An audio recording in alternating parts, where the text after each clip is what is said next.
Roy S. Moore, the Republican nominee for Senate in Alabama, at a news conference with supporters and faith leaders in Birmingham on Thursday. Drew AngererGetty Images Washington. There was a time when the question of whether to disown a candidate accused of viewily abusing a 14-year-old girl was fairly straightforward. But the divisions in the Republican Party run so deep that the latest rallying cry for many on the right has become the case of Roy S. Moore, the Senate candidate in Alabama who faces allegations of preying on many young women, including a 14-year-old, when he was in his 30s. The debate among Republicans over what to do about Mr. Moore has taken on a significance that extends far beyond Alabama's borders. It pits ascendant forces in the party, the most conservative evangelical Christians and insurgent, anti-establishment populists, against the Republican leadership in Washington.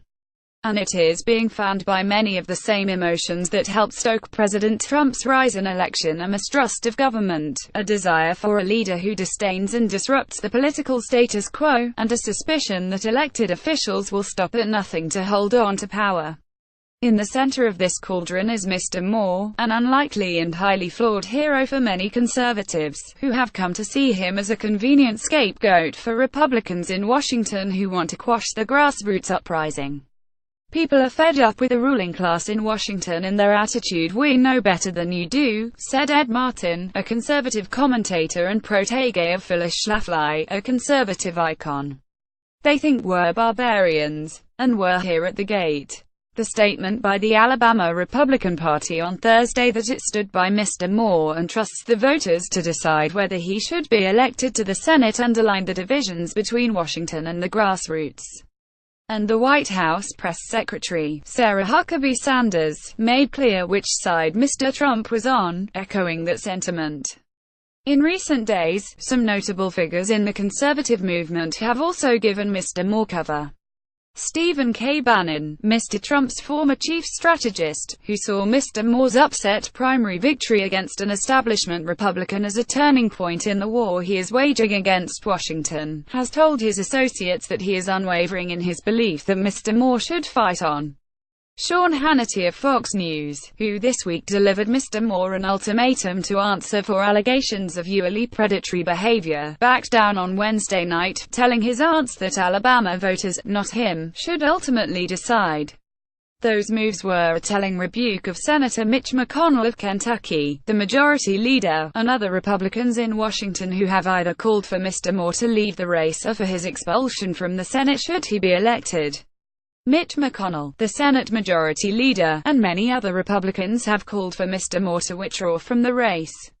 Al Drago for the New York Times: "This is an effort by Mitch McConnell and his cronies to steal this election from the people of Alabama, and they will not stand for it," Mr. Moore wrote on Twitter on Thursday. "I'm gonna tell you who needs to step down," he continued in another post. That's Mitch McConnell. But many Republicans believed that trying to remove Mr. Moore from the race or expel him from the Senate if he wins would further enrage the party's restive base and kill the small-dollar fundraising that both political parties rely heavily on. And it would provide the kind of raw, angry grassroots energy that Mr. Bannon says he needs to achieve his goal of ensuring that Mr. McConnell is not the Republican leader a year from now. Roy Moore would be a thorn in the Senate GOP leadership's side, and they would be happy to expel him, hoping to both dissuade others and put down the Bannon rebellion, said Eric Erickson, the Christian conservative writer and radio host who has argued that the debate over Mr. Moore should be viewed in the context of the much larger and more pitched battle between the party's establishment and anti-establishment wings. Party leaders, Mr. Erickson added, are not as interested in the long-term consequences. They just want to send a signal by defeating Mr. Moore that the conservative insurrection can and will be crushed, he added. Writing on his website recently, Mr. Erickson said, "I don't blame the Roy Moore voters for thinking people are out to get them, because people really are out to get them." Mr. Erickson, like Mr. Bannon, did not initially support Mr. Moore when the primary for the Senate seat vacated by Jeff Sessions, the Attorney General, was a three-way contest. In the first round of voting, it was Mr. Moore against Senator Luther Strange, who was appointed to the seat and was supported by Mr. McConnell, and Representative Mo Brooks, a conservative favorite who is much less unpredictable and polarizing. But after Mr. Brooks did not make the runoff, Conservatives say they rallied behind Mr. Moore because of what he represents to them, someone who is under attack from the same Republicans they believe have long tried to marginalize religious conservatives. That sense of marginalization is real for many.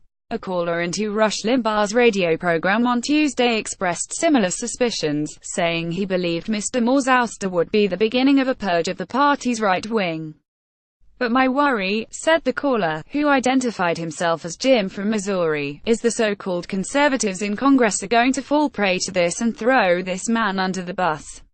And then they'll forever set a precedent for getting rid of conservative people that we might try to elect." Many on the right have openly wrestled with how quickly Mr. Moore should be judged and condemned. "I think it's complicated, and that is 100% the truth," said Penny Young Nance, the president of Concerned Women for America, a Christian conservative group.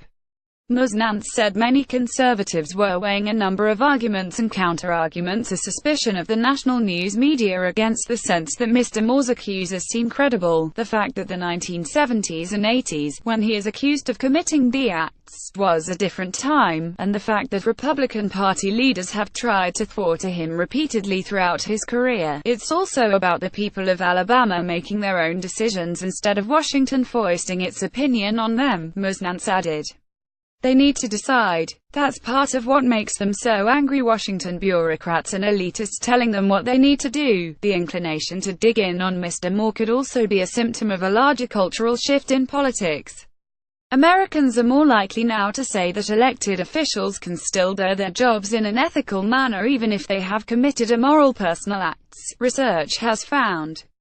And no group seems to have come around on this question more drastically than white evangelical Protestants, according to one survey conducted before the election last year by the Public Religion Research Institute and Brookings. More than 7 in 10 were willing to overlook transgressions in a politician's personal life, the survey said, compared with 3 in 10 who were asked the same question in 2011.